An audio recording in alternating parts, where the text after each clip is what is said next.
Welcome to today's webinar, Creating Equitable and Sustainable Urban Heritage Tourism Districts, hosted by the Maryland Department of Planning in association with the Smart Growth Network. My name is Michael Bayer. I'm the Manager of Infrastructure and Development at the Maryland Department of Planning and Project Manager for the Smart Growth Information Clearinghouse. The Smart Growth Information Clearinghouse is a project of the Smart Growth Network, supported by the US EPA's Office of Community Revitalization and managed by the Maryland Department of Planning. In addition to hosting webinars, the Smart Growth Information Clearinghouse has a website at smartgrowth.org that provides information on effective growth, development, and preservation practices. The Clearinghouse provides information to help local decision makers foster healthy, resilient, and economically vibrant communities.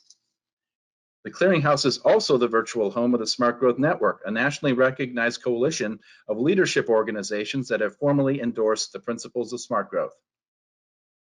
This webinar is one in a series of webinars produced by the Maryland Department of Planning on smart growth and planning topics available for viewing at smartgrowth.org.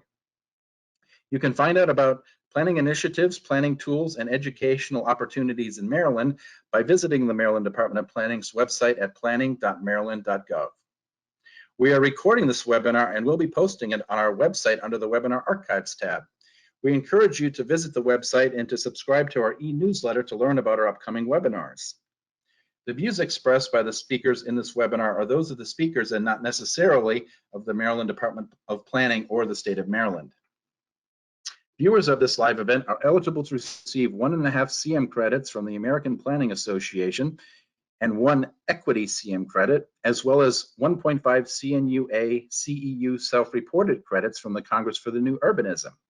To log your AICP credits, visit the American Planning Association's website at planning.org, log into your account, and search for the name of today's event, which is Creating Equitable and Sustainable Urban Heritage Tourism Districts. You can also search for event number 925-4125. So today our speakers are Corinna Moebius and Graylyn Swilley-Woods. Dr. Corinna Moebius is a consultant, coach, educator, and eco-cultural guide with a background in cultural anthropology, geography, sociology, and ethno-racial studies.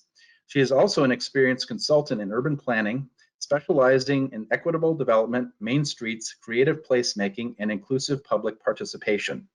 She has helped guide the development of inclusive and sustainable community engagement plans for cities, neighborhoods, and regions.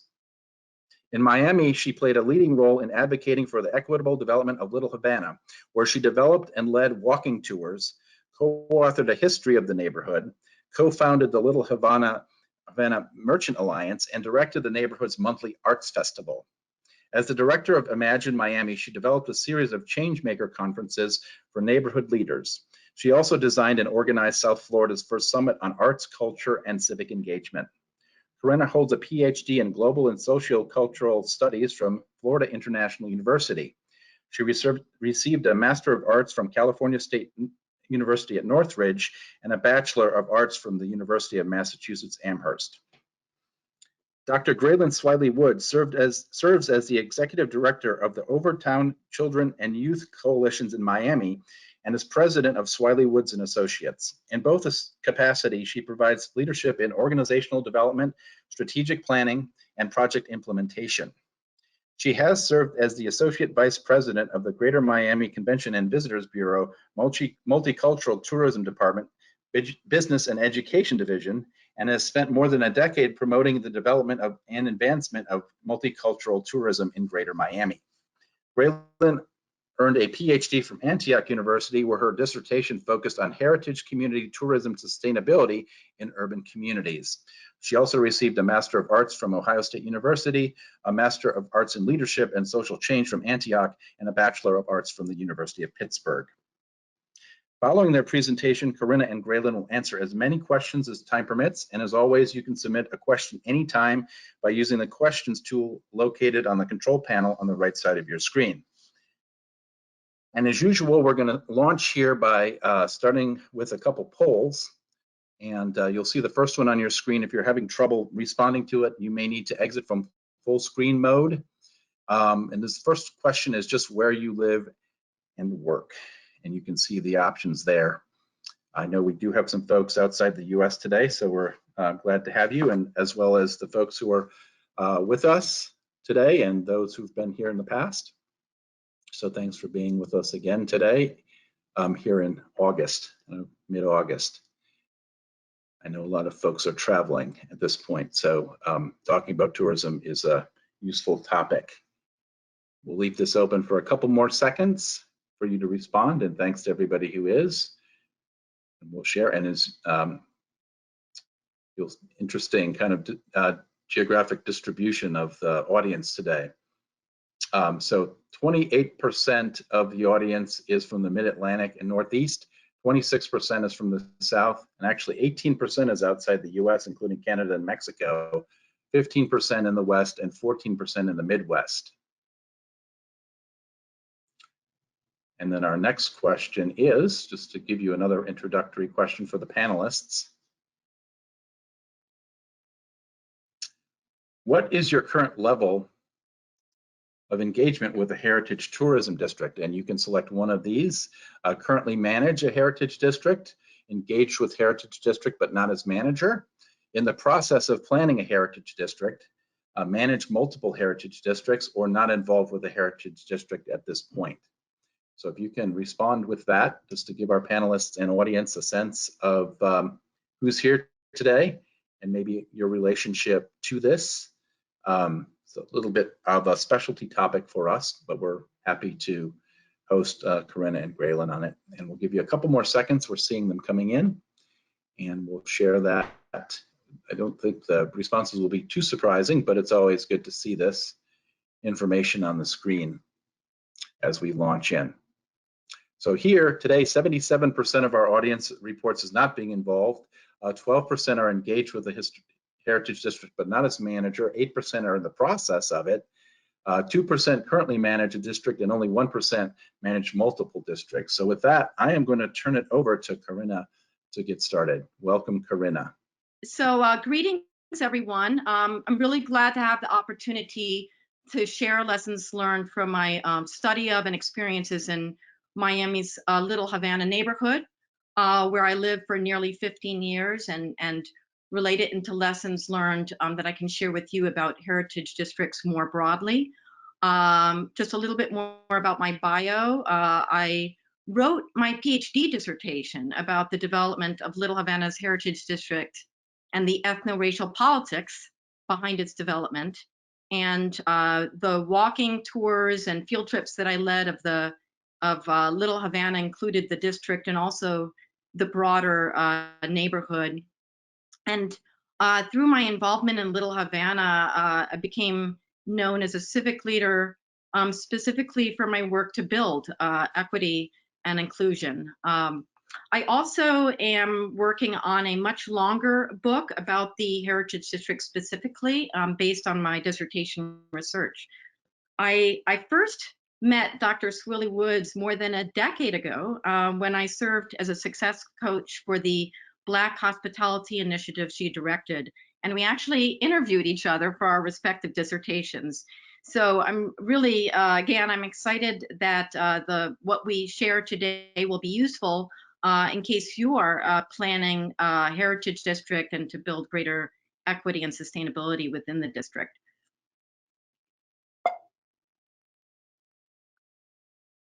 So heritage districts, as you see in the definition here, are known as places for telling stories. Stories about people, about the past, about the present. They're also known for showcasing cultural, historic, and natural resources and assets, and not just in the form of historic buildings, but through folkways, food, music, etc. And there are recognized benefits to heritage districts when tourism is done right, done well, and these can include job and business growth, incentivized protection and sharing of historical, natural, and cultural resources and heritage, investments in infrastructure and public safety, and broader recognition of specific communities, including underserved communities. But to really achieve these benefits, I think we need to think about how heritage tourism and the districts for heritage tourism conserve the principles of regenerative tourism. which really became a hot topic during the COVID outbreak and its impact on tourism globally. And generally, the idea of regenerative tourism is that tourism should leave a place better off than it was before, versus being exploitative and extractive. This slide lists some of the principles of regenerative tourism as outlined in the UN Sustainable Development Goals. And while I don't have time to review all the principles here, John is going to be sharing this and other links in the chat for your reference, so you can look at them more closely. But a key point I want to underline here is how regenerative tourism looks at tourism as part of living systems. What are the ripple effects of tourism? You know, who benefits and how can we work collaboratively across sectors? How can we prioritize responsibility and sustainability and equity and diversity? You can learn more about regenerative tourism from the Future of Tourism, a coalition that really excites me. It's 6 non-governmental organizations, includes the Center for Responsible Travel, Sustainable Travel International, and Tourism Cares, and others. And on their website, you learn more about these organizations and the principles, and you can actually become a signatory to these principles if you believe in them. And some of these principles are also embedded in the United States 2022 travel strategy, which was just recently released by the International Trade Administration's National Trade and Tourism Office. And 2 of its 4 pillars are particularly relevant to today's webinar: ensuring diverse and inclusive and accessible tourism experiences, and fostering resilient and sustainable travel and tourism. I recommend you read this document. Under each of the pillars are specific strategies and actions, and some of those overlap with the points I'm bringing up today. Now, when it comes to equity, I'm defining it as the consistent and systematic, fair, just, and impartial treatment of all individuals, including those belonging to underserved communities that have historically been denied such treatment. You can see here some examples of these communities. And of course, you know, underserved communities can also reference geographies systemically denied a full opportunity to participate in aspects of economic, social, and civic life. So let's talk about Little Havana. You might have heard about Little Havana. It became known internationally as far back as the 1970s, thanks to a festival billed as the largest Latino festival in the US, the Calle Ocho Festival. And it's named after the one of the main commercial corridors in Little Havana, Calle Ocho, or Southwest 8th Street. And it's one of the most popular destinations in Miami right now. Prior to the epidemic, it was receiving around 3 million tourist visits, according to the Greater Miami Convention and Visitors Bureau. And the neighborhood is especially known for Cuban American history and heritage. The National Trust for Historic Preservation describes Little Havana as a Latino Ellis Island and designated the neighborhood a national treasure back in 2017. And when the Obama administration launched an initiative to promote the US as a travel destination to international tourists, it featured Little Havana among one of the first neighborhoods for cultural tourism experiences on its Visit the USA website. But take a closer look at this slide and you might notice that both of the photos on these websites show the same intersection in Little Havana's Heritage District. And the district is just a little tiny slice of the neighborhood. The district also primarily highlights Cuban heritage, but in reality, the neighborhood, almost 50% of the neighborhood has residents who are Central American immigrants and who started settling in Little Havana not long after Cuban emigres began settling here in large numbers following the Cuban Revolution in 1959. So So what hides behind these representations of Little Havana? Before I answer that question, I want to outline some of the problems associated with heritage districts. So sure, they can serve as sites for sharing history and heritage, but they risk representing particular communities in ways that may tokenize and fetishize them and reinforce stereotypes. And districts that become very popular can suffer from the effects of over-tourism, which can lead to detrimental effects on cultural and historic sites and resources and on residents.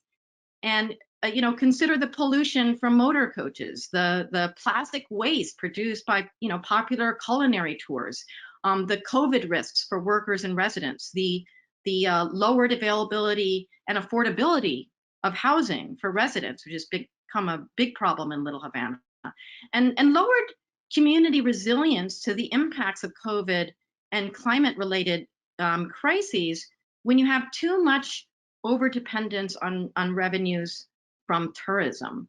And also residents, especially those from underserved populations, may confront increased surveillance and exclusion from public spaces in the district, especially if they don't fit into the dominant narrative that's told about this place. So this leads me again back to Little Havana. The planning for the district began in the 1970s as plans for what was called the Latin Quarter. It was a zoning overlay project inspired by the French Quarter in New Orleans, and officially it was designed to be a tourism destination where visitors could experience Cuban culture and learn about a Cuban success story. Now, the area that is now Little Havana's Heritage District, which is a small part of the Latin Quarter, that zoning overlay no longer exists. So everything's now focused on the district. But that district part, especially, was meant to serve like a living museum, showcasing the entrepreneurial achievements of Cuban emigres. But when I began my study into the making of the district, I discovered another motivation behind its development, and that was to distinguish Cuban emigres from African Americans by contrasting the most developed and bustling street in Little Havana, this showcase space, with Miami's historically disenfranchised Black neighborhoods like Overtown, which Dr. Swilley-Woods will be discussing next. And in the 60s and the 70s, the rest of the Little Havana, the broader neighborhood, had a lot in common with these other neighborhoods due to overcrowding and poor building conditions, lack of infrastructure. But most of the creators, the developers of this Latin Quarter plan, they no longer lived in Little Havana, but they had the Latin Quarter and later the district to tell a story that they wanted to tell about themselves. So I mention this because even in neighborhoods and districts that may seem inclusive and multicultural, they too can transmit single stories that negatively impact other underserved groups, and even those within the same community. So take a look at the image to the left, which is from a bank calendar that was posted on the walls of many a bakery and other shop in Little Havana. And here you see a drawing of the Walk of Fame in Little Havana's Heritage District with a star for Christopher Columbus. And there is no such star for him on the actual Walk of Fame in Little Havana. But check out the stereotypical representation of the Black man in the drawing. So who is the Heritage District for? And to your right, here's a much more recent photo of Little Havana from the Greater Miami Convention and Visitors Bureau. And it happens to show a similarly stereotypical depiction of the famous singer, Celia Cruz, in the mural to the right. So the power of a heritage district is that a mural like this doesn't just have an impact on how both residents and tourists experience the district itself in person. It's also being photographed and shared with the rest of the world. And I really want to highlight this point about heritage districts. Please be thoughtful about the stories that you're telling through this space. Since heritage districts are marked off from other spaces, like the rest of the neighborhood and from other neighborhoods. They can easily stage stories that benefit one group at the expense of others. And this segregation of space can hide the flows and relationships, the broader systems that connect groups and communities and geographies, and they can hide links between the past and the present. So to read more about this, I highly recommend a book that really influenced me, Silencing the Past, by the great Haitian scholar Michel Rolfe-Triot. And why are heritage districts such powerful vehicles for telling these kinds of stories? Because they make stories seem real and truthful. I mean, you can smell the story, touch it, see it, taste it in the culinary tour. It's a multi-sensory experience. You have tour guides and murals and signs delivering messages about specific sites. Your perceptions are shaped by the condition of the district and specific sites and the people that you see there. And then, of course, you have, social media and other ways that representations are distributed, around the world, potentially. So what can you do? Do your research. Start talking to those whose stories have been omitted, excluded, and distorted. Follow the advice of Michel Rolfe-Triot and investigate the history of the making of these single stories, these dominant narratives. Collaborate with other tourism destinations. You can develop ways to collectively challenge and complicate these stories, and come up with creative ways to share untold stories. Soon after I moved to Little Havana in 2006, I realized there were a lot of untold stories about the neighborhood. And I shared these in a book I co-authored with Dr. Guillermo Grenier, A History of Little Havana. And in the book, I challenged stereotypes about the neighborhood. I was highlighting the diversity of the Cuban community, including the contributions of Afro-Cubans. In fact, many of the most successful businesses in the district right now are owned by Afro-Cubans. I noted the role of African Americans in the making of the neighborhood. I mentioned the contributions of LGBTQ+ and Central American residents and business owners. And I shared these untold stories with the tour guides of working for a Black-owned tour operator in Miami, founded and run by Ms. Stephanie Jones. And as Ms. Jones can attest, there is far too little diversity within the tourism industry. So she founded Chat Tours, which began by offering Black cultural heritage tours in Miami. She was hiring guides from these neighborhoods as well. And she wanted to include Little Havana in her itineraries. So I made sure her guides knew about the little-known Black history of Little Havana. And Ms. Jones has since gone on to found and lead the Cultural Heritage Economic Alliance and the National Blacks in Travel and Tourism Collaborative. So how might you support diversity, not only in terms of stories told, but also in terms of tour guides and operators? Now, the dangers of single stories can also include very real impacts on residents who don't fit the single story. And that's what happened in Domino Park, a famous little park in Little Havana known for domino playing. And the Cuban success story I mentioned earlier highlighted the achievements of socially white Cubans who arrived prior to 1980. In 1980, there was a wave of Cubans who arrived in Miami that included a lot more Afro-Cubans and LGBTQ+ Cubans than in previous waves. And these new arrivals were not very welcomed by local business leaders. Now, in the painting to your left, you can see what the park looked like in 1980 when this new group had arrived. It was a park open to all, but business leaders in Little Havana wanted to shut down the park. They thought it was a threat to tourism and to local businesses, but they couldn't legally shut it down. So they found a loophole. Florida law did allow segregation based on age. And as it turned out, the group from 1980 happened to be a lot younger than earlier arrivals. So as you can see in the image to your right, the park was gated and became a domino park for seniors only, required ID cards. It was managed through a public-private partnership. And this is a story I uncovered through my research, but I shared it with the Cuban-American playwright who happened to take one of my tours. And you can imagine my surprise when I heard this very same story as part of an immersive and interactive live theater performance told in a historic hotel located just 1 block from Domino Park. The playwright, Juan Sanchez, is part of Miami's Juggernaut Theater Company, with which and with the support of the owner of this historic hotel, this that was at that time vacant, they used it as a performance space. So in the hotel's rooms, where several people could view these little vignettes, these short vignettes, there was a sharing of stories that Mr. Sanchez had gathered through his own archival research about and interviews with people who had actually lived in or stayed at the hotel during different eras of its history. And that production, called Miami Motel Stories, it also included interactive experiences.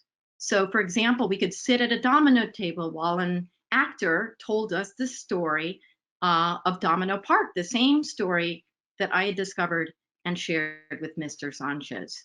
So instead of hiding stories, this production was telling a lot of untold stories in the district itself. The production even featured music and dance performances by diverse local artists, including residents from the neighborhood. So again, the stories that you tell in your district can be stories about the making of dominant narratives, and the district can become a space for dialogue and conversations about that. When you work with residents to identify cultural, historic, and natural assets of your district, get creative, and also remember to think about what the UN describes as intangible cultural heritage. So sort of embodied, for example, cultural heritage. Think about ways you can disrupt stereotypes and misrepresentations. And in underserved communities, locals may not realize that tourists would care about a particular site that they care about, but stories make a place come alive. And I have found that tourists often care more about the story than the condition of a physical site. And in communities that have experienced the razing and the destruction of important sites, the stories told at the sites, including those told through performances and processions or temporary installations, they too can have a powerful impact. But a single story can also hide a lack of economic equity in the district and the neighborhood. Tourism now benefits many businesses within Little Havana's Heritage District, but this wasn't always the case. And I learned about some of these predatory practices in the tourism industry through my experiences as a tour guide. Sometimes big tour operators, including those from out of state, they'd hire me to lead a tour, but then they would just basically borrow from what they learned from me for to share with their own in-house guide, would be underpaid. So these tour guides would then put pressure on local businesses to pay them a commission in exchange for bringing them tourists. And so local small businesses, if they wanted these visitors, would have to increase their prices in order to pay this commission. And that could make their ordinary products and services unaffordable for residents. So, only a few businesses were able to pay this commission. They received the majority of the tourist traffic. So money was not really flowing through the district and into the neighborhood. It was really benefiting just a handful of businesses and the tour provider. So this is why I encourage you to think about systems and how you can take a systemic approach to building equity and sustainability. Now, one of the positive things I began to notice as tourism grew in Little Havana was these kind of symbiotic flows between clusters of small businesses that were also, sites for living cultural heritage. Like a restaurant might refer the bar across the street for an after-dinner drink. The Tower Theater would offer discounts at the ice cream shop across the street. And these cooperative relationships were helping these businesses attract both residents and tourists. They were helping them survive and be resilient. Students that were leaving the dance studio in the district, nearly all of them residents, they'd patronize local restaurants. But this studio was also a place for teaching folkloric and cultural forms of dance that these students would then perform in the district's monthly arts festival. And local building owners, and I especially want to acknowledge Bill Fuller and Martin Pania of Barlington Group, they would keep rents low for certain tenants, like the dance studio, because they wanted to maintain the synergy of these living systems. And businesses became innovative. They started creating sort of hybrid spaces. So they would, a barber started using his barber shop as a place to sell artwork. An art gallery started serving food, wine, and cocktails and offering occasional live music and art making. And the cigar shop decided to offer, really outstanding cultural musical performances. So these innovations were initially for tourists, but then they really began to be beneficial to residents as well, who enjoyed all this liveliness in the district. But the one obstacle I do want to mention that these businesses faced was trying to get the appropriate business license to accommodate these new and hybrid offerings. Now, Barlington Group also, which I also mentioned earlier, also transformed a historically significant building into an entrepreneurial hub called Futurama, 1637. And they transformed the first floor into micro art galleries and maker spaces. They had a conference room there for community groups who wanted to have a meeting. They had office spaces for rent. They still do on the second floor. And the monthly arts festival, and even during the week, was bringing tourists and residents to meet and mingle in this space. So it wasn't either or. And it had another benefit. The director of the festival had her office in this building, and she was keeping both the artists in Futurama and the festival vendors informed of other opportunities in other neighborhoods and parts of Miami where they could sell their work. And also key to think about was the low barrier to participation as a vendor in the festival and the low cost of renting space in Futurama. So this really helped create a support system for entrepreneurs in the neighborhood, many of them also residents. So this leads me to another important point. How will you manage your heritage district? And for it to really be sustainable and effective, I recommend forming a community partnership or another form of collaborative governance. And as Dr. Swilley-Woods will also emphasize, the process of developing and maintaining a district should be equitable and inclusive. It should include diverse stakeholders within the community, as well as representatives from government and the private sector. And in addition to addressing some of the points I've mentioned, this entity should create a monitoring and evaluation framework to identify and track equity indicators. And one way to really build goodwill with community members is sharing and reports about the status of equity and sustainability in an easy to access and understand way, perhaps through a website and through a community engagement process. So accountability, transparency, those are key to equity. Now, if Little Havana had had such a partnership in place, perhaps it could have prevented or responded to what happened at Top Cigars, a Black-owned cigar shop in Little Havana. For years, this shop had hosted amazing experiences of Afro-Cuban music and dance, like rumba. It became a very popular place for both tourists and residents, especially people of African descent. And these events took place during the monthly evening arts festival, Viernes Culturales. But one night during the festival, code enforcement officers, accompanied by police officers, conducted an impromptu inspection, as they called it, without any grounds for doing so. And they did it during the festival. It really publicly humiliated the owner. And the only other business they targeted was owned by a gay artist at his gallery, and he lost an important sale because of that. So I mention this just because I want to underline who gets an opportunity to share their story and their heritage. So the last point I want to mention today is the importance of building collaborative relationships. Again, thinking about whole systems. What can you do to increase workforce and job development opportunities? Like right now, I'm in conversations with a geography professor at Morgan State University, historically Black university here in Baltimore, Maryland, where I currently live, to develop a tour guide training program for students. And how can you expand the benefits of tourism? I want to point your attention to two women in these photos. The one in yellow at the top, Ms. Carol Ann Taylor, and Dr. Swilley-Woods in the photo below, whose presentation will soon follow. Because both played an important role in boosting heritage tourism in Miami's historic Black communities.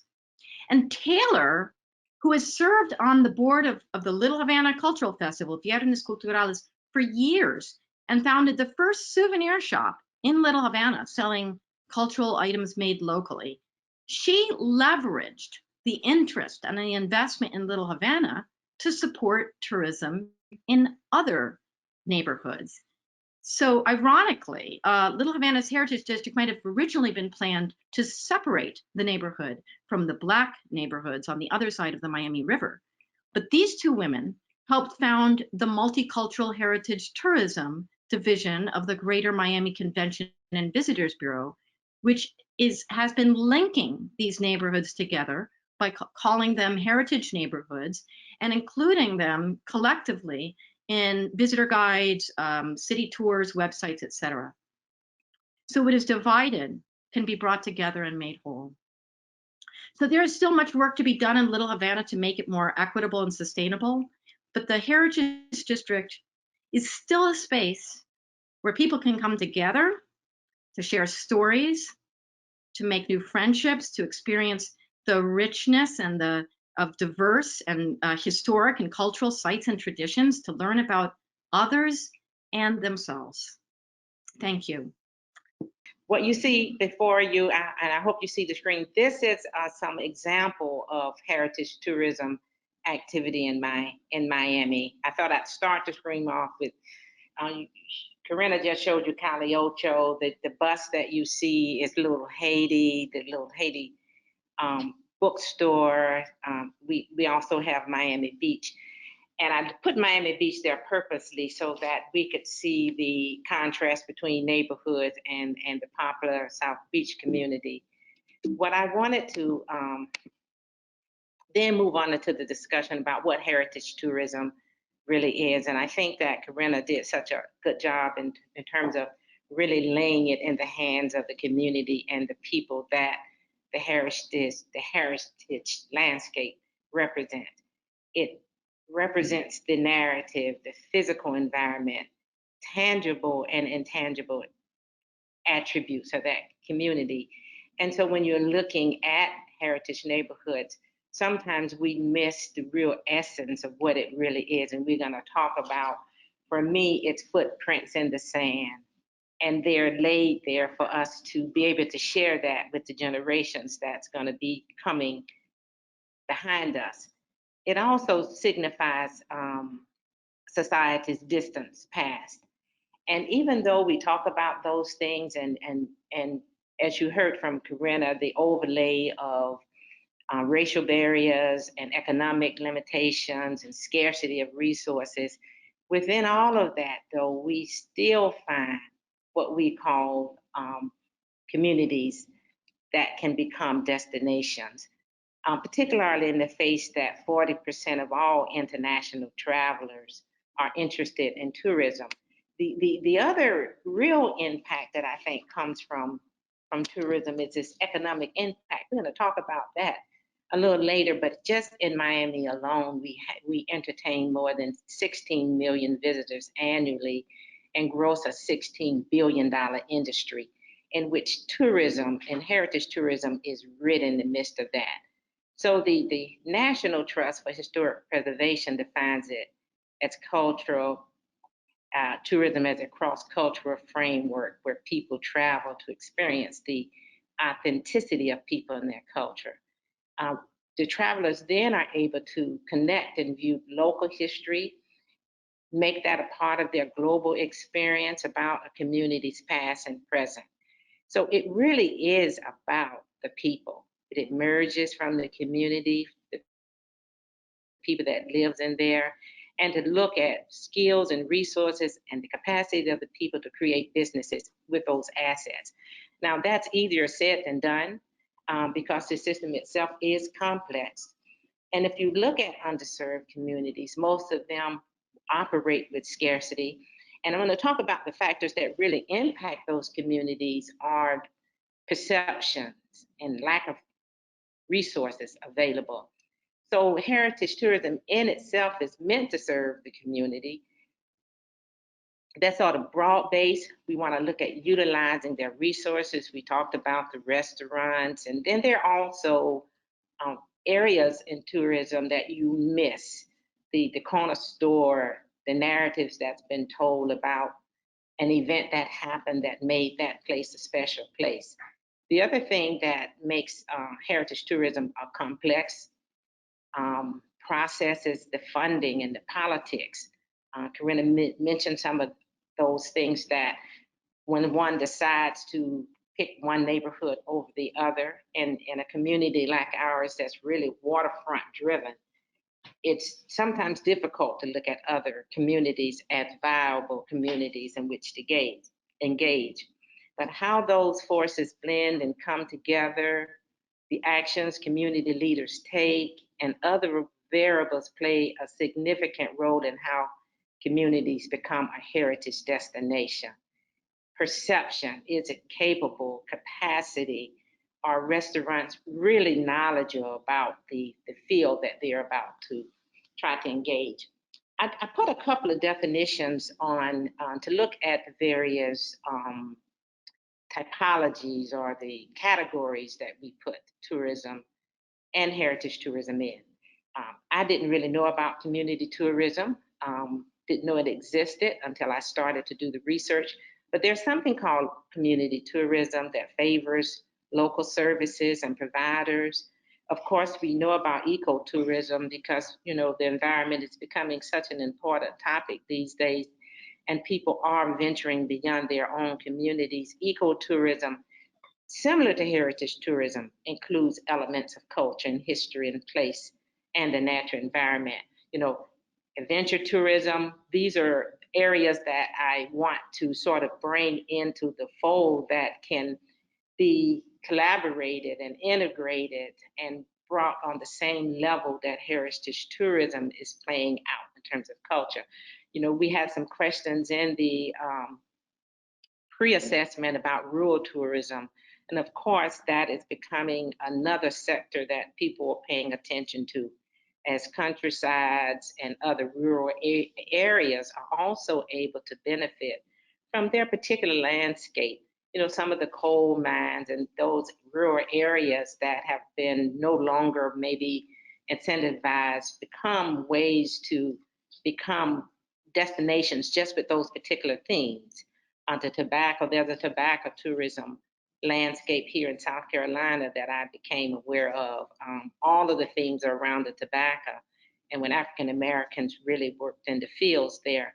Sustainable tourism is something that we are hearing, you know, how do you do this process and it becomes lasting and people begin to invest in it in the long-term benefit. And urban tourism, like heritage tourism, deals with the culture and the facilities and the history of that neighborhood. So there's various ways that we can talk about culture and heritage tourism by integrating other sectors into the fold. So therefore, we look at heritage tourism as anything that's inherited from the past, and sometimes that can be dark tourism, and you know, dark tourism in the sense that, you know, sometimes tragedy play a role in what people tend to want to visit and see. And it becomes in part an education that can maybe make that situation not happen again. But it really talks about the things of values that can be passed on to one generation to the next. And in many of our communities, that will look different across the nation. Some people have more stories to tell, and particularly when it comes to African American communities that were sort of neglected over the past 40 years due to the building of the highway industry and other factors that played into replacing large populations. Heritage tourism is a place-based strategy. And by that, we mean that we look into that particular neighborhood for indicators about what that looks like, how people are attached to that neighborhood. A place is given meaning by the people that lives there. And, and as we talk about over time, I'm going to bring that up, that it has become a place over the years that has been beloved. It was called the Harlem of the South. So this place has particular meaning.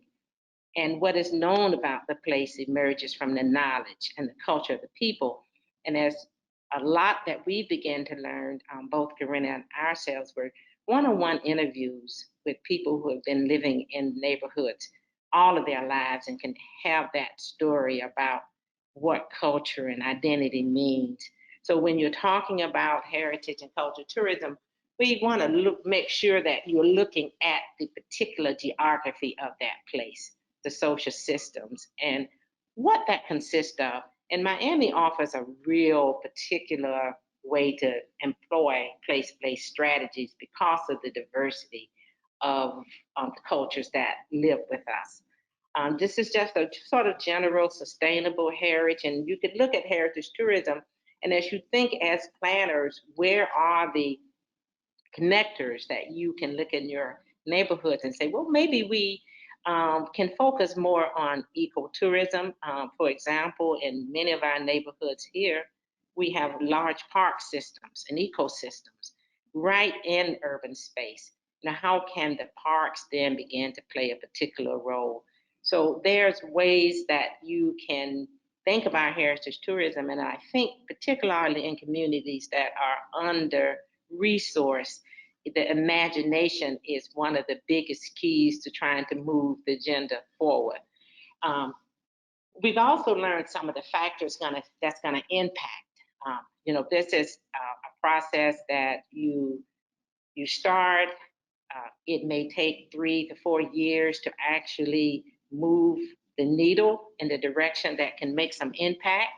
But factors like knowledge and information about tourism. So you're talking about what we had to do quite a bit here in Overtown and Little Havana and Little Haiti is talk about knowledge of this tourism system. How do we integrate visitors to come into neighborhoods that heretofore have not had that high visitation? In some examples, we met with the Concierge Association on Miami Beach, that we brought them to Overtown, and we did tours of Little Havana, Little Haiti, and other smaller cultural communities to inform them of the resources that we had available. So when you go to hotels, the first person you meet is the concierge, and his information and a lack of information about the neighborhood, we began to see impacted where particularly Black visitors went. They were sort of steered away because of the lack of information. And not only of external, but internally, people and residents have to begin to understand and embrace tourism development practices, from customer service etiquettes to engagement. And we formed partnerships, for example, with the University of Miami Business School to come and assist our restaurateurs and our museums with a presentation. We also had to go to the transportation companies, the big bus, those places that would veer around the neighborhood, to have discussions about the narrative and how this could help enhance our business landscape. So the factors that will impact our ability to be successful in the tourism marketplace is how residents attach to the neighborhood, the perception and the public opinion about the community can actually, play havoc or it can really help to enhance people's interest in that particular neighborhood. What we had to do here in Miami was really create some themes around the community: shop, dine, and explore, and have the brand of the community take on people's imagination about what is happening in that neighborhood. How long people live and work in the community. Oftentimes, if it's a transit community, it may be a little more difficult to get people to get real focused in on what's trying to be told in the story and who's still there to carry out that legacy. Community participation and leadership was just absolutely critical. And I think one of the recommendations that Corinna did mention was forming a collaboration, forming partnerships. Here in our own area, we formed a tourism council and began to have workshops and meetings with partners who could help invest. We have a CRA that could actually invest in the idea. And now I'm going to show you some things about the change in the neighborhood, including being gentrified. But the fact that we have created an entertainment district, and there will be ordinance and particular laws that one would have to pay attention to, sound ordinance and those kind of things. And really key is the capacity of the community organizations to engage local government. Local government is really, really key in the process. And sometimes, it can get in the way as communities begin to figure out what they need to do and what their priorities. But throughout the process, without having public investment in culture and art and in the neighborhood infrastructure, it becomes a more difficult journey. This is a real key.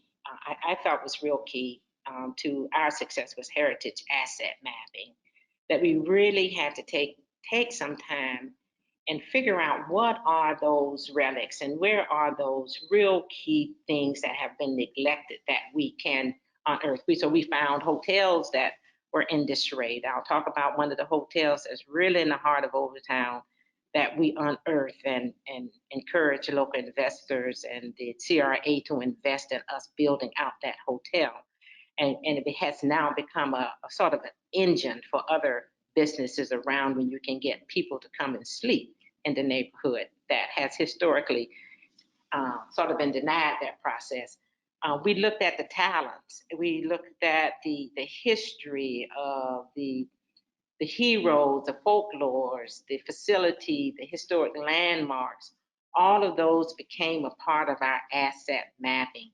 And sometimes it's just the story that can be told, and how do you uplift that story that it can begin to shape the landscape for us.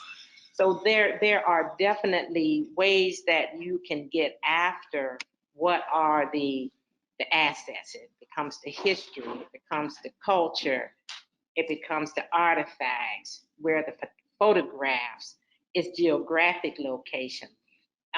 Real big for communities here of heritage, those communities, the Compafest. We have the largest Haitian population in America outside of Haiti that lives here. The Compafest is a huge event that brings people in. We now have other festivals here, in Overtown Music Festival, that has really come out of our heritage energy that we are putting, our heritage plan. So we have now become a really seasoned group. Still more work to do, but have begun to figure out how to enhance and treat the community as not only a place to live, but a place to visit. We call it our culture destination. So just what makes, I think, gives us some maybe advantages over others is that Miami is a destination in itself. It has approximately 6 million people annually that visits us, and it generates about 30 billion from tourism. So that's 12 months, 300 billion, pardon me, from tourism. We have this mega region from Orlando West Palm Beach, Fort Lauderdale, Miami, the Keys. So there's this energy that helps to generate us. Now, this is historic Overtown, and when we did some assets mapping and looking at the history, you know, we saw that Malcolm X and here in the corner and Muhammad Ali stayed in the hotels, Thurgood Marshall. So we have some things that theme around these historic figures and historic places like the Hampton House, the Lyric Theater that I will show you in a minute. Here are still remnants, and all of us have churches. This church is 1895, the Macedonia Baptist Church. It's in the West Grove. It has recognition all over the world that people recognize it as a point, a destination to come visit. So the things that sometimes we take for granted are right there before our faces that we can start to build some interest around and have some narratives to tell. These are just some advertisement of how we continue to build out our museum tours that we started 10, 15 years ago. Out of some of this effort came the Art of Black Miami. If you guys have heard of Art Basel, well, when Art Basel comes, it's a very high-end exclusive event that's held on the beach. But out of that, enthusiasm around Art Basel became the Art of Black. So we were able to bring in all of those communities that heretofore wasn't a part of Basel. Now they leave the beach and come to Soul Basel in Overtown, or go to the art district in Little Havana or in Little Haiti. And it gives the artists a real opportunity to play in that film, in that realm. This is the Historic Lyric Theater in the Black Archives. That's another example. We can artifact and collect and archive our history and also go retrieve it. This building was opened in 1913, another historic site. Again, Overtown was considered to be the Harlem of the South during the Chitlin Circuit, and a lot of these stories are coming out of the segregated Jim Crow era, when Black communities were historically isolated from mainstream. And so it created Sam Cooke and Aretha Franklin and Cecilia Cruz, who you saw in the Little Havana narrative. And so all of these have become stories that we've been able to unearth. This is the Mariah Brown house in West Grove, 1890. It's still there. We are working with the city and the preservations to those places that are still. In fact, her story, she's the first Bahamian to settle in Miami. And it was built by the Black Bahamian E.F. Sterritt, who built housing in the 40s and the 50s for African Americans who needed housing.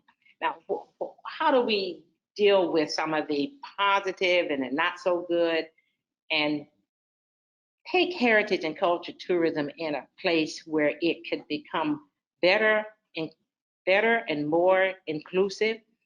It can be used to shift the balance of power. And by that, I mean that if heritage tourism is truly defined as an effort that can engage community, that concept in itself can help us gather to shift how we have traditionally done business with communities that have been marginal. It also allows us to have a paradigm shift in how we see neighborhoods. And so from my work, I don't see so much hoods anymore. I see destinations, or I see potential for destinations. How we define that space becomes important to whether we feel the importance of making it that place we want to be. And I really do believe that we can make places better than how we found it. And I think also with the new social innovation and technology, it just allows us to reshape and reframe how we have historically treated tourism, as an elite factor. But now it can be really brought into vogue with our community participation. And as you see, the character of the place, the geography of the place, you can't underestimate the power of community stakeholders and the leadership that it's going to take to get through having such a thing. I'm going to step up. I know time is missing. I took up time trying to get on, but my professional experience says that stakeholders need more knowledge. We need more investment if heritage tourism is to take a hold. But I'm just sharing you the rich landscape that we had to uncover. And now we use these places. 1830, the St. Agnes Church has been here. It's a stakeholder. And we are very much involved in now having what we call tours of our local community churches and working with those pastors to have gospel Sunday and gospel brunch so that we have critical mass of churches. This is just a very interesting here. This is the Black Police Precinct. It was built in the 1940s. And if you look at the picture here, these police were inducted overnight in secrecy. At that time, Blacks couldn't become policemen. They couldn't arrest any whites. No one have a gun. They weren't allowed to carry guns. And if you get a chance to come to Miami to visit the Black Police Precinct, you'll see the bicycles that they had to use. No one would be given cards and guns until later. And so the racial story behind communities that have been neglected is real. And I think that by going and delving into it, it allows us to, tell another story. Now, this is very, very interesting. This is the St. John Hotel and the Mary Elizabeth. They were built here in Overtown at that particular time. They were viable hotels. What happened to them? I-95 knocked down 10 hotels that were the fabric of this community. So the racial story and how you fall behind and what we can do to rebuild and restore confidence in each other is I think, possible through the heritage landscape. Little Haiti, we looked at that. These are we say that this was the first hospitality group here in Miami. They were the first people to become housekeepers and hospitality hosts for the hotels here early on. What we need to do, we need to really, really engage our stakeholders. I think it requires a collaboration of leadership from the bottom to the top. I also believe that it's going to take a backbone organization, someone or a backbone. Usually that's the city. But when we can take those kind of investments and put them in our stakeholders, we can really begin to look at the parks, the beaches, and other things that we have historically not had a chance. This is one of the newest products here in Overtown. That is the Don Josephine Hotel. This hotel was built in the 1940s. If you look up to the top, it'll say Josephine, and the other one will say Don. Well, this was abandoned, boarded up, impossible to live and sleep in 10, 15 years ago when we came. We partnered up with some people from Ohio to come look at this building, and now it's themed after the Harlem Renaissance. So you can come in any room and you may see Langston Hughes' room. You may see other famous people, Aretha Franklin's room, that we've themed that hotel. There are barriers. We have to really, again, as I said earlier, shift how we look at communities.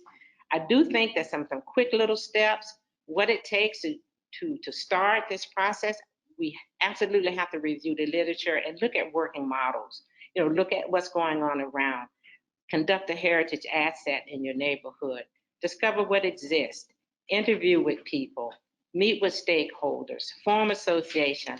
What's really key, if you have chambers, businesses, business association, the Convention and Visitors Bureau, who's built to market and promote efforts at this level, that they are just key in engagement, and how communities respond. And the infrastructure and the human capacity is all going to play a real critical role to access. Race and power relationships, racial history, inequities, they're real. And I think that we have to come to the table with some of those barriers in mind that we need to move out quickly. The economic impact is possible. The human infrastructure is possible. And these are just some questions. How can communities develop unique economic sustainable strategies? What's it going to take? Who's going to participate? What's the limitations? And so on. So I want to thank you for your indulgence here. And the last thing that always resonates with me is the United Nations Declaration on Global Codes for Ethic Tourism, that tourism resources belong to the common heritage of mankind. They belong to the people who territory in which the heritage is situated. And we have particular rights and obligations to them to make it better than how we found it, and to ensure that we have places of heritage and common denominations for people that are not yet born. So thank you so much for your indulgence. And I think I should be turning it over back to Michael or John. Okay, thank you, Graylyn. And we'll ask you to turn your camera on and Corinna to turn her camera on. And hopefully we won't run into any more technical glitches. And look, you came right up. That is excellent. So we're going to go, we've gotten many questions here.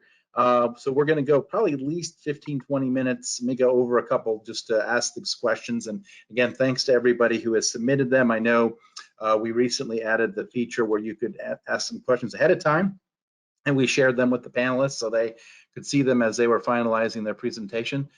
So I'm just going to go ahead and launch into these, and we'll go for probably 2:35 Eastern or so.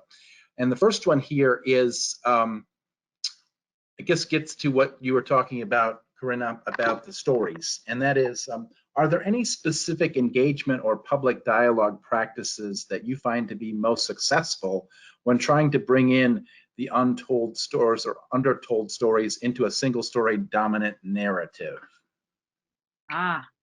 Great question.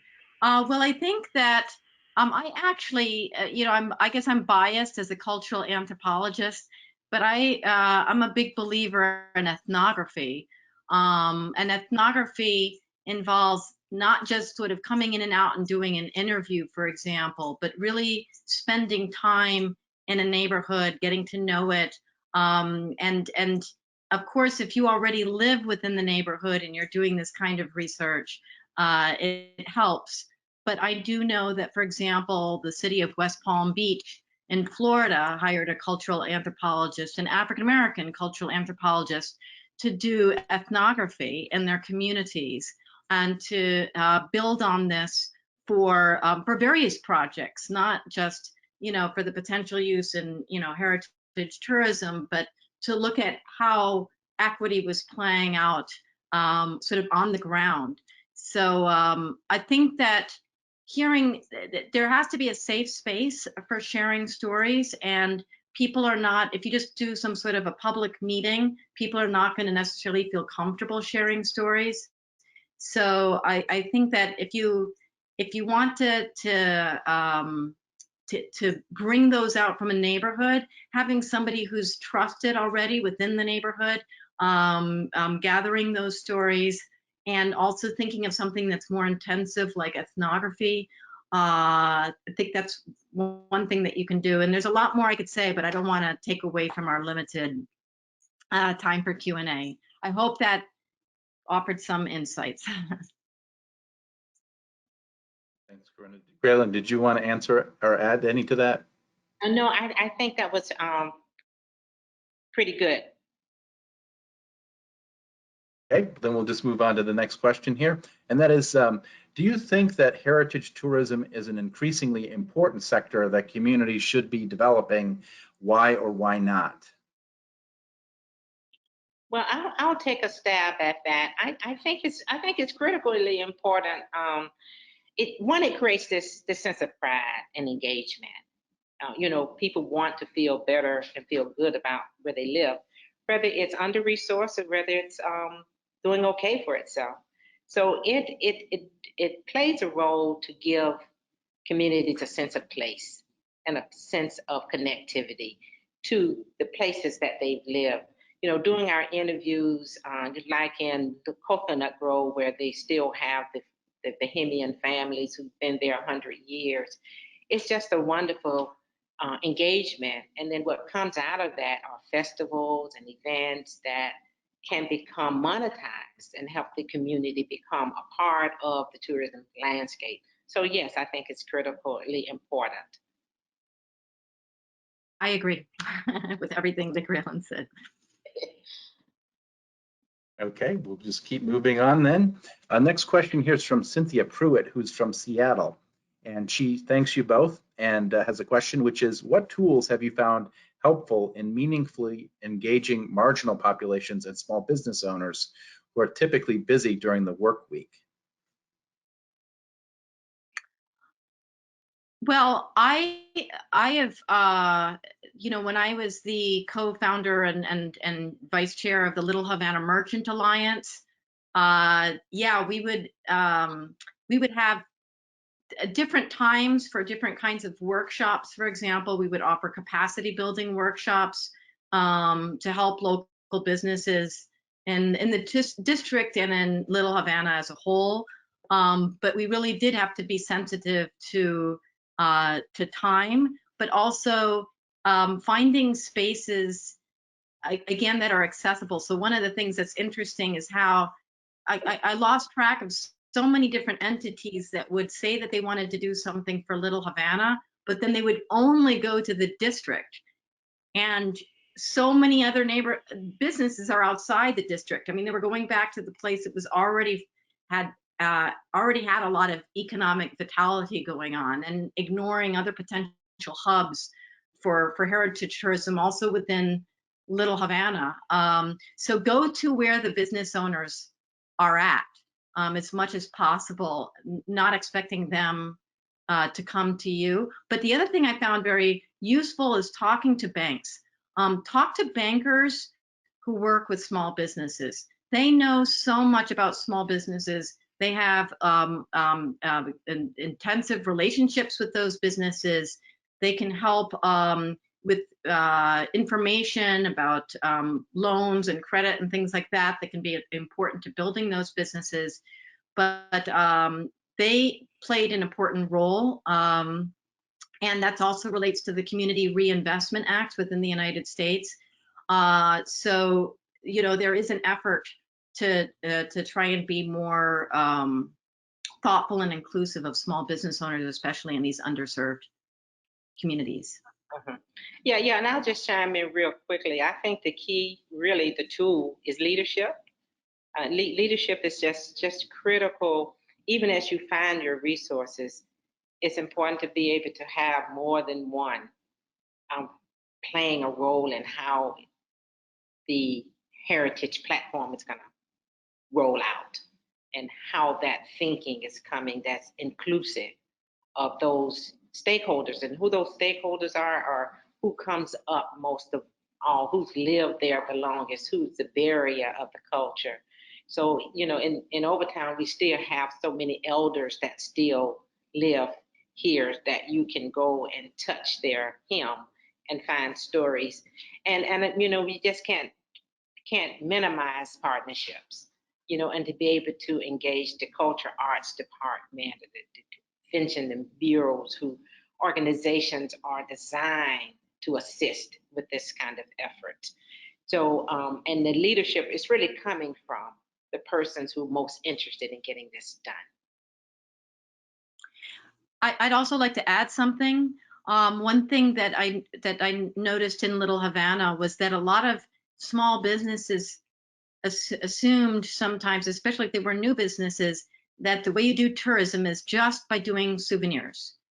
And they didn't realize that some of these there are small businesses that have really interesting stories behind the business owners themselves, stories about the building that they might be located in, stories related to some aspect of culture or history that they share. And I've talked with Graylyn about this, but sometimes folks do not realize, they don't necessarily think that the story that they tell about their business is part of what is appealing about it. They think it has to be a souvenir product. So so that is something, that's a certain level of education that's important, because when you have too many little souvenir shops, it cheapens a place. It's like part of Disneyfication, and that's not necessarily what tourists actually even want. They want to hear the story from the business owner directly, if possible. Thank you. Okay, thank you. Next one here is from Arlene Gilman, who asks if you could both talk a little bit more about how areas that are treated as distinct districts but have an intersecting stories and history can come together. Yes, yes. I mean, I think I think our work is both indicative of that, and it really is intentional. It's not something that just kind of, sometimes it morphs up, and even when it does, it will require some focus. It's no accident that Little Havana, Little Haiti, Historic Overtown, West Coconut Grove are all a part of a central tourism effort. It required connecting, talking, meeting, scheduling with shops and storekeepers when tours were coming, what would be highlighted, where we would stop. So we planned tours, and now we're looking at exchange of concerts and events. Instead of having our event all the time in Overtown, we are now having some of this events in Little Haiti. So Little Haiti musicians are coming to various communities. The same thing with the art world. The art is really one where it starts to make it possible to have critical mass with contiguous neighborhoods and communities. Just makes a lot of sense when fairs are happening, that you can go from one neighborhood to the other. So it really creates this vibrant space, but it's intentional. And again, I can't say enough about leadership. Because there's always someone that can bring the body together in some form or fashion, and the resources that we need to put behind it. I want to say that I really love this question, and I think there's so much potential for telling the stories about relationships. I mean, it goes to what I was talking about with the system, thinking about living systems, thinking about these historic relationships.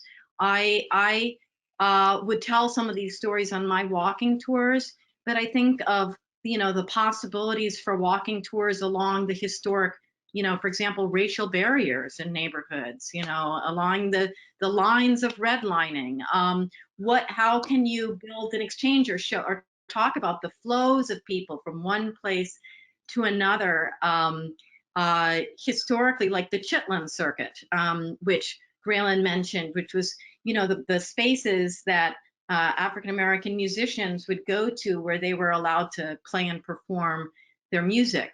There are also, heritage trails, for example, that are created. There's the Rails and Trails movement. So there's all these interesting ways that you can look at connections and not just sort of space as something sort of isolated. And again, as Graylyn was saying, Dr. Swilley-Woods, artists and performers, performing artists, like I mentioned, Juggernaut Theater. I mean, these artists and creative people can do amazing things in being able to weave together these kinds of stories. In fact, some of the examples of that you can find, it's not an updated site anymore, but Americans for the Arts Animating Democracy, animatingdemocracy.org website. It lists some examples of some really amazing creative groups that engaged in this kind of work of public history. Thank you. Great, thanks, Corinna. Next one here is from Cindy Ma, who says, thank you for sharing about place-based strategies. I've heard the term placekeeping come up as a different perspective to placemaking. Do you have any thoughts on place-based versus placekeeping? You want to take it? Sure. I think, it depends on how you're imagining placekeeping. But as somebody, I'm not just a cultural anthropologist, I'm an interdisciplinary scholar. So I could say I'm equally a geographer as much as I am an anthropologist.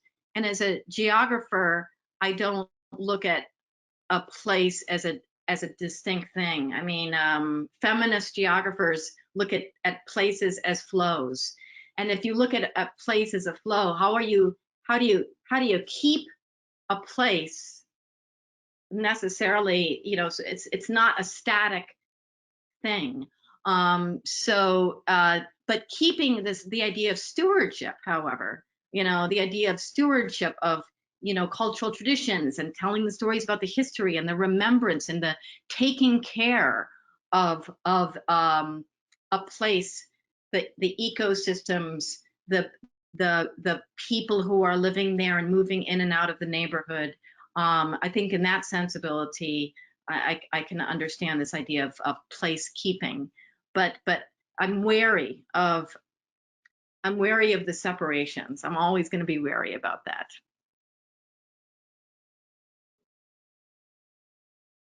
Great, thank you.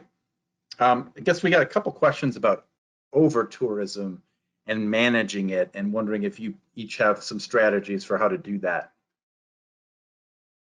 Oh yeah. I over tourism, I mean, sort of oversaturating the place and taking the charm out of it with the, exploitation of culture and the environment, as opposed to looking at it through equity lens. I think it's intentional. It has to be intentional. And I think oftentimes too, when you're looking at community tourism or heritage tourism, those smaller sectors, that getting them up to snuff becomes more of the challenge than managing the overflow. Many of them haven't really gotten to that level of, like, a Miami Beach mega tourism, where there are major events that have to be, really well thought out, real planned, security measures start months in advance. Crowd control, all of those things become, important as you plan out tourism.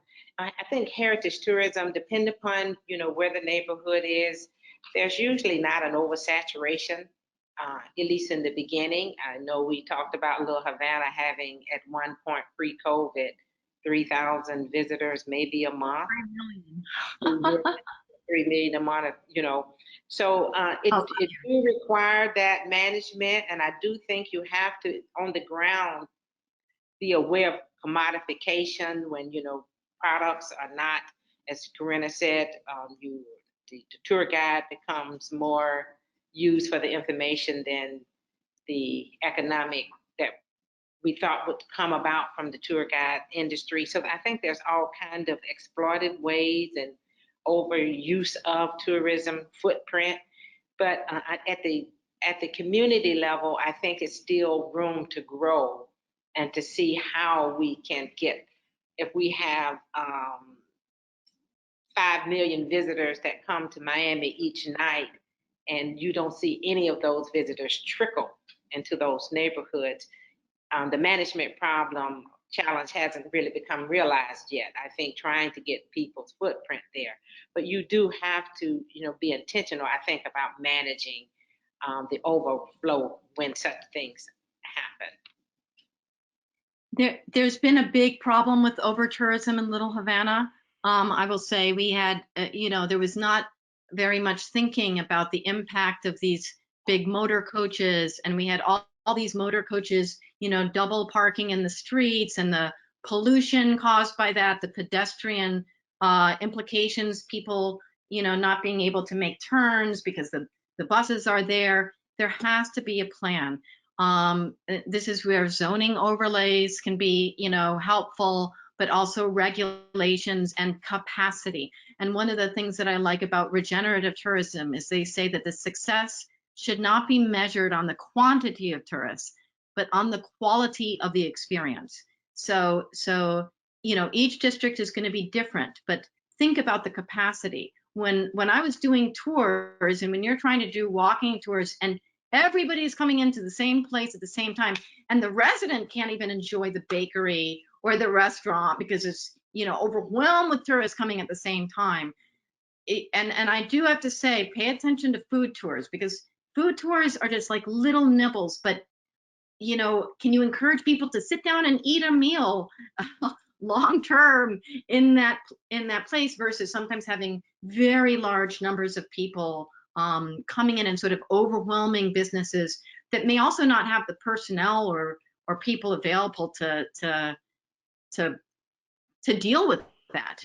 So again, leadership, like Graylyn has been saying, planning, having a plan, thinking about limits, thinking about capacity. At the point where it's damaging the experience for tourists and locals, something's got to shift. And hopefully you can sort of do some scenario planning and be thinking about, how do we prevent getting to that point so that you don't ever get to over tourism? You know where those limits are so that you're not coping with some of these issues.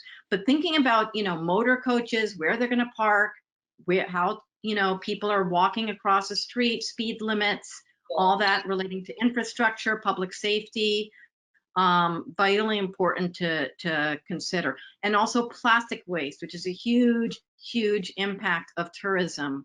You know, do you have places where people can fill up their water bottles, you know, so you're not like, you know, having all these trash cans filled with waste and then putting that into the waste system. So, you know, we've got to think about sustainability too. Thanks, Corinna. And we'll ask a few more questions here, given the volume, before we wrap up here. And thanks again to everybody for submitting these great questions. The next one here is from Elizabeth Nowak, who's asking, what are the best metrics to include in a proposal to local government, for example, a city council, for a heritage district or heritage tourism plan? And which have you found to be the most persuasive while not overshadowing the importance of heritage preservation? In terms of, well, Graylyn, I don't know if you want to answer that. Do you have? Yeah, I think it's, if the question is around the best approach or proposal to submit to City Hall or to a particular funder for a heritage initiative, I think having the partnerships in place.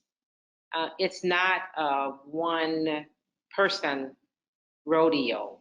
It requires, you know, for example, our first effort really came from one of our city commissioners, Michelle Spence Jones, and who really invested in the Overtown community, but her investment was around a theme called Shop Down and Explore. So we had not only a politician helping us to shape that proposal, but we also had the Convention and Visitors Bureau and various forms of events that the city knew brought in dollars. Those events was the Black Film Festival.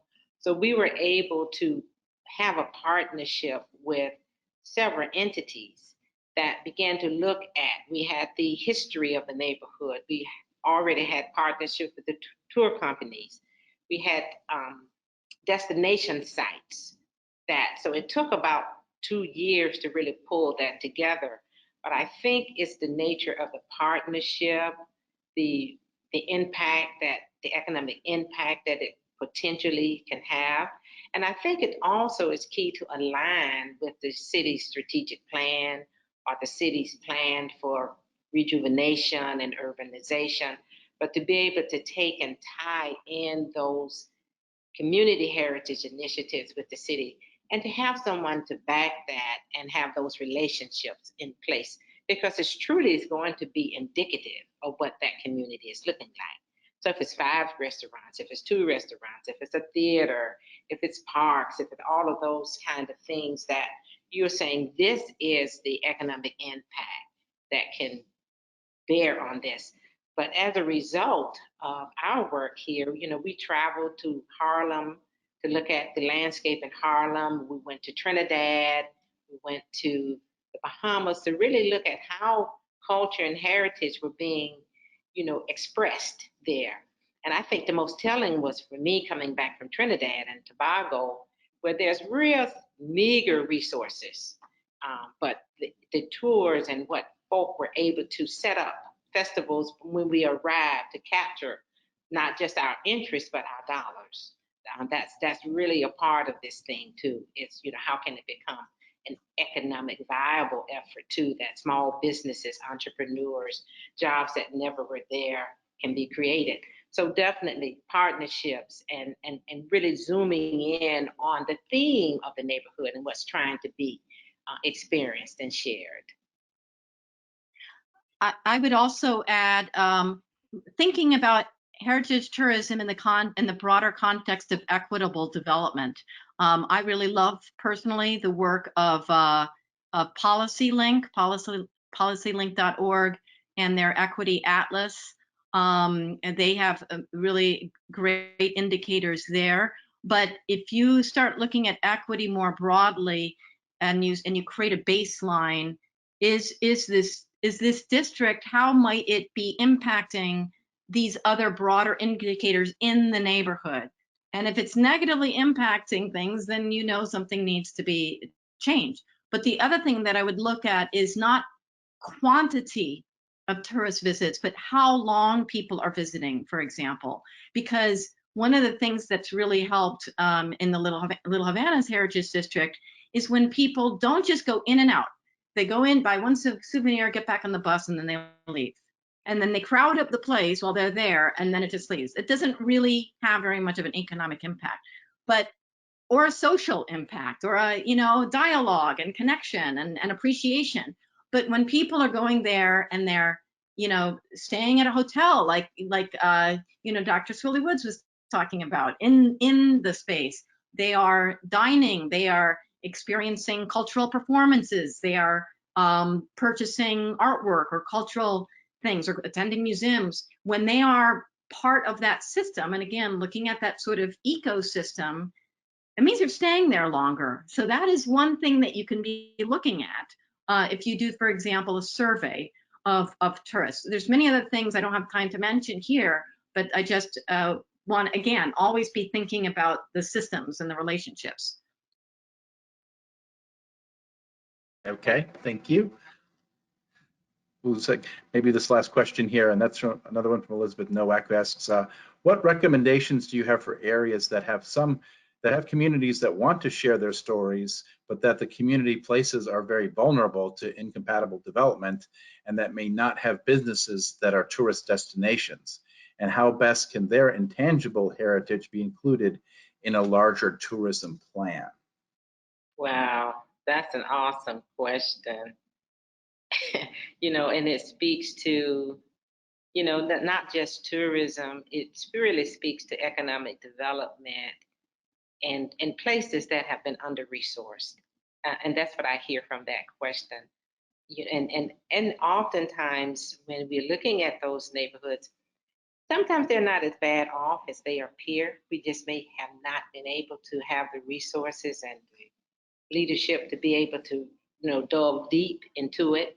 But when the question emerged, I started to think about the corner stores or the restaurants. And even when we found Overtown 10 years ago with more abandoned buildings than not, with restaurants that weren't there that are there now, with foot traffic and automobile traffic that really veered around the community that goes straight through the community now. Some of that is not so good in terms of impact on the environment, but I think you have to start someplace. And if it's just in the narrative, we're doing some narrations of storytelling right now. It's not called taking us to any particular venue, but it's allowing us to meet with our neighbors. And we have gotten some money funded from one of the museums around storytelling. So I think, but the 3-year plan, it's never a 1-year plan. It's a hit and miss when it is. But I think you have to have a long-term, short-term and long-term plan to try to get after just those barriers you identified. The lack of business activity. And if there are people there, then there should be business. Overtown didn't have a grocery store for almost 20 years. Now it has Publix and another one. I mean, all of it came overnight. not literally overnight, but it came overnight. So I think that these are the places where opportunity lies at its best. In those places where the narrative and the people are there, but the investment has not been there. So I really think that it's going to require some, looking at the economic strategy for that place, making sure that there's some tidbits of history and heritage that can uncover why it's even more like it is becomes a story. Why the coal mine community is like that, and what has happened to that over the years become a narrative in itself. So I think it's layered with politics. I think it's layered with again leadership and how an investment. How can we then get the city and all those other people or places and resources that are public to invest and reinvest? And that's what we are seeing. We are getting invested in. Sometimes investment is not so good, and sometimes that investment is of a philanthropic nature that allows us to get after some of these areas that have tourism implications, but at the core of it is economic development, at least from my perspective. And in terms of intangible, I actually don't remember the exact, it was a long question, but in terms of intangible cultural heritage, and I remember hearing about vulnerable sites. The intangible cultural heritage doesn't necessarily need to be shared in one particular site. Through theater and through other forms, there can be ways to embody intangible cultural heritage in other sort of related sites. But I think a key thing is thinking about what are the available spaces for sharing intangible cultural heritage, not only again for tourists, but also for residents. And these kinds of sharing spaces, sometimes they may have been more public spaces, but oftentimes they are connected to small businesses. And if those small businesses do not exist or have a completely different function, maybe is there a way to develop a space that honors some of the characteristics or things that people remember about those spaces that are lost, that can become a newer, perhaps more modern space, but to still share those traditions. I'm not sure if that's helpful, but hopefully it is. We'll stop it there. And as folks can see, your contact information is available on the screen. So if they want to follow, anybody wants to follow up directly with you, they can do so. I will note that we did get Raymond Sweet's message. It was a little bit too long for this format with some background. So we'll forward that and all the other unanswered questions to Corinna and Graylyn as well. But given where we are on the time, I think we'll want to wrap up here with just some closing thoughts and takeaways. And thank you for sharing all this information today. I think it was a very invigorating conversation. So we'll start with you, Graylyn. I just thank you for your indulgence and your patience today with us, especially as I had challenges with my communication. But this has just been absolutely, for me, engaging and heartfelt. And I paid attention to the attendance, and people have really stayed on to beyond the time to listen. So that's telling. But I just would like to encourage everyone to look at the heritage tourism landscape through the eyes of, making a better place to live, making society a better place for all of us, and leaving something for the future generation to really catch hold of and to continue this work that is so important to not just community, but to our humanity. And I really thank you for your indulgence today. Excellent, thank you. We'll give Corinna the last word. Okay, well, I agree with what Graylyn has just shared, and I just want to add my plug for regenerative tourism, which is all about the idea of tourism that gives more than to communities than what was there previously, and to think about these, the relationships, the systems, the connections, the ripple effects, and how can you be more inclusive and benefit from the diversity of stories, the richness, again, of all these different stories, but also have, heartfelt conversations about, sometimes more troubling pasts or single stories, but how do we address those, have dialogue, and have districts be a space for sharing things about the past, but also thinking and building a new future. So thank you. Great. Thank you, Corinna. And thank you, Graylyn, for being with us today. With that, we're going to conclude our webinar, Creating Equitable and Sustainable Urban Heritage Tourism Districts. I would like to offer another great big thank you to Dr. Corinna Moebius and Dr. Graylyn Swilley-Woods for a great presentation, to everyone who attended today, and to John Coleman, our communications and technology expert who helps to make this all happen. The complete recording of today's webinar will be posted on smartgrowth.org.